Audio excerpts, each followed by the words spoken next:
Talking about equipment, Ross, you did mention that Surf is using step-ups, and Kelly will drop deep.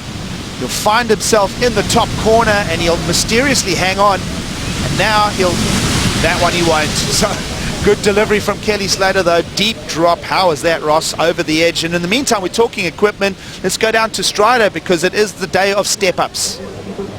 Definitely a day of step-ups gigs. We heard Ross talking about it. So, you know, about 6, 8, 10 years ago, step-ups meant they were riding 6.6, 7.0. Now they're 6.2s. So they're definitely taking off under the ledge still, but the step-up now, a 6.2, just a little bit more foam. And this is the Proton by Channel Islands, shaped, you know, Al Merrick label. And these guys riding a different board profile with tri-fin and a nice little pulled-in pintail there to keep the rail as you're out there trying to find the wall and do your carves. We just saw Kelly do an amazing one, so he's probably on something a little bit similar. I don't know if it's this big, but definitely some other equipment talk is the leashes today, because, you know, usually you have a little comp leash, they're out riding 2-foot waves. Right now we got a little bit more equipment, a little thicker, something that's not going to break, because you definitely get pounded out there, losing your board, could be in the end of your heat.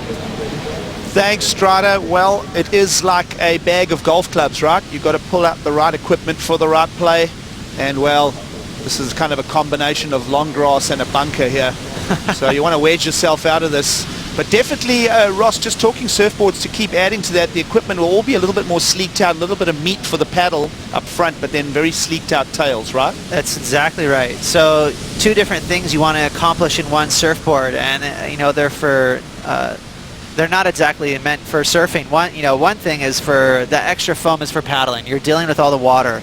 If you ride a very skimpy surfboard, a lot of times you'll miss a wave because you need that extra foam to catch up to that really fast running swell, which is what happens when it's this big. But once you're on the wave, you don't need that much length. You know, you can ride a pretty small board, and Kelly's notorious for that. He's really set the bar for how short and small of a surfboard you can ride in big surf. That first snap was an example of how he utilizes that small equipment. Kelly right in a pocket with that tiny board. You know, he was able to arc it in that tight little transition. So beautiful, committed first snap for Kelly, but a little too wild on that second one.